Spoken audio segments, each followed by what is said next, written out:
Assalamualaikum warahmatullahi wabarakatuh. Waalaikumsalam. Mohon maaf mengganggu waktunya bentar. Bu Mariati Kalipak Sidang nggih. Nggih, kula niki tindak lanjut dari kunjungan yang kemarin. Iya. Dulu kan kemarin kunjungan 2 kali. Pertama pas awal di sini, terus kemarin dan sekarang. Maksud saya datang ke sini itu mau memberikan sedikit tentang informasi penyakit asma, ya Pak. Ibu. Jadi penyakit asma itu sebenarnya bukan penyakit menular. Iya. Tapi bisa diturunkan. Artinya keluarga gue bisa kena, tapi bisa juga orang. Okay? Jadi semua keluarga tidak mesti kena semua. Bisa juga tidak kena semua. Okay?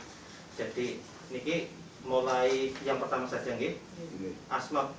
Jadi Bu Mariati Kalipak Sidam niku penyakitnya asma bronkial. Asma bronkial niku gangguan jalan nafas reaktif kronis termasuk obstruksi jalan nafas. Obstruksi itu sumbatan reversibel akibat bronkospasme, peningkatan sekret mukus dan edem mukosa. Asma dapat terjadi pada siapa saja dan timbul di segala usia. Mungkin Pak Sidam kali Bu Mariati, Catherine sudah pernah mendapatkan informasi tentang asma sebelumnya? Saya sudah. Sudah ya. Entah itu di seminar ya, di rumah sakit Margono. Seminar pernah atau mungkin informasi pas berobat itu juga pernah ya. Kemudian yang kedua penyebab asma bronkial. Ya. Itu salah satunya ada kulit atau bulu hewan, yang kedua debu atau jamur rumah, yang ketiga bantal kapuk yang atau berbulu, ya. Penyedap bumbu makanan, kelima faktor genetik, yang keenam infeksi virus, dan yang ketujuh obat-obatan, yang ke-8 stres, yang ke-9 udara dingin. Kemudian yang berikutnya tanda dan gejala asma. Itu yang pertama sesak nafas, batuk, adanya suara nafas bising, pucat dan lemah, merasa cemas dan ketakutan, bersin-bersin, hidung mampat, susah tidur dan mudah lelah. Yang berikutnya cara mencegah stres. Itu yang pertama mengenali faktor presipitasi dan tanda terjadinya serangan asma bronkial. Yang kedua menghindari faktor penyebab serangan asma bronkial. Yang ketiga menghindari stres. Yang ketiga menghindari kegiatan yang melelahkan. Yang kelima persediaan obat-obatan jika terjadi serangan asma. Kemudian poin yang terakhir, cara penanganan serangan asma bronkial. Yang pertama, kenali tanda-tanda terjadinya serangan asma. Yang kedua, berikan obat asma yang telah diberikan oleh dokter sebelumnya. Yang ketiga, atur posisi duduk dengan setengah duduk. Yang keempat, longgarkan pakaian. Yang kelima, tempatkan penderita pada ruangan dengan sirkulasi udara yang baik. Yang keenam, bila ada dahak bisa menggunakan batuk efektif. Ketujuh, bila belum membaik, tuangkan air panas di baskom, dicampur minyak kayu putih dan hirup uapnya. Yang kedelapan, jika kondisi semakin parah, segera bawa ke puskesmas dan atau rumah sakit. Jadi untuk informasi asma ada beberapa poin ini ya Bu. Ya. Sebelumnya saya mau bertanya Ibu, ya. Untuk penyebab asma bronkial yang Bu Mariati derita itu dari 8 ini, yang sering pemicunya yang mana? Yang sering pemicunya itu debu terus ya? Iya, apa? Asap, iya, stres ya? Udara dingin. Oke. Kalau Bapak sering kambuhnya asma itu karena apa? Kelelahan. Kelelahan gitu. Jalannya udah nggak bisa jauh gitu. Oh. Ya stres ya, mungkin stres gitu. Berarti Pak Sidam berapa tahun kena asma? Ya, ini sebelum lama ini sekitar ya ada 3 tahun. Ya udah lah. Ya mulai dan ya orang ya. Iyalah. Ya 5 tahunan lah. 5 tahun. Ya. Kemudian yang berikutnya tanda gejala yang sering muncul dari Ibu apa saja Bu? Itu dari 9 ini. Ya batuk sama sesak. Sesak ya. Sering suaranya ngik-ngik kayak gitu ya. Kalau sering terdengar suara ngik pas sesak enggak? Ya, kalau pas sesak sih ya kadang bunyi kayak gitu. Kalau ini Bapak nggak sering. Sering ya Pak? Jalan aja bicara aja sambil itu. kayak kedengaran dulu. Kedengaran ya, gitu. itu paham.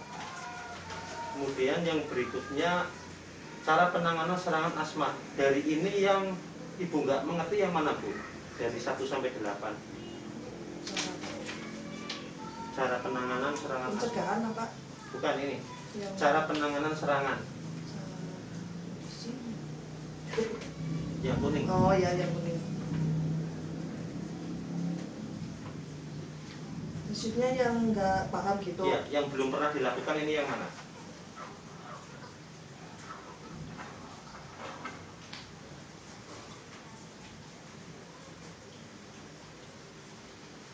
Ini yang nggak paham ini yang nomor 6 sama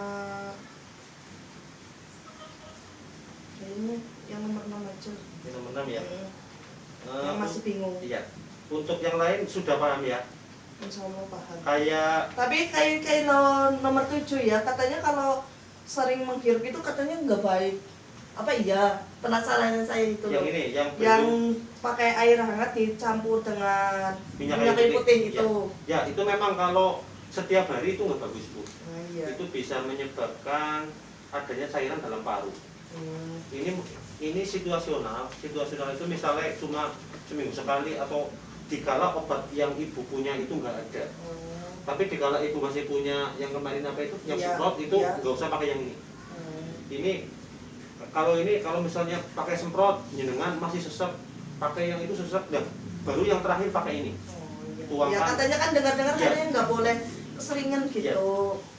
Kalau terus menerus ya bu, kalau misalnya setiap sesek begitu kan itu nanti ada cairan dalam paru-paru.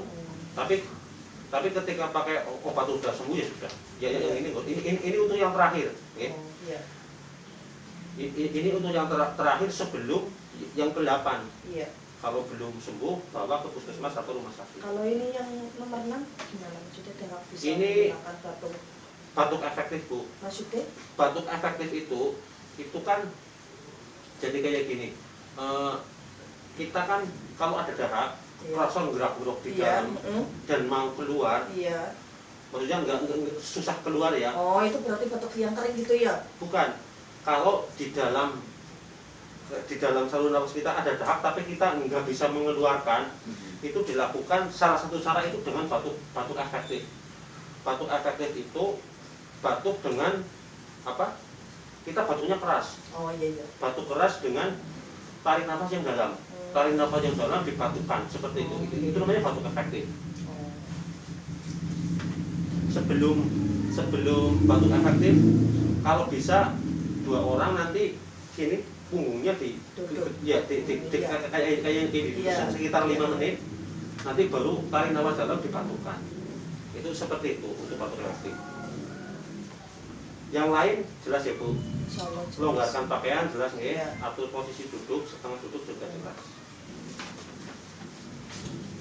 Ya mungkin untuk informasi tentang asma, apa mungkin masih ada yang ditanyakan dari Bu Mariati kali Pak Sidam, kok masih ada sesuatu butuh informasi? Ini sih enggak yang ya kalau misalnya sudah cukup informasinya, saya cukupkan sekian saja. Sekian, wassalamualaikum warahmatullahi wabarakatuh. Waalaikumsalam.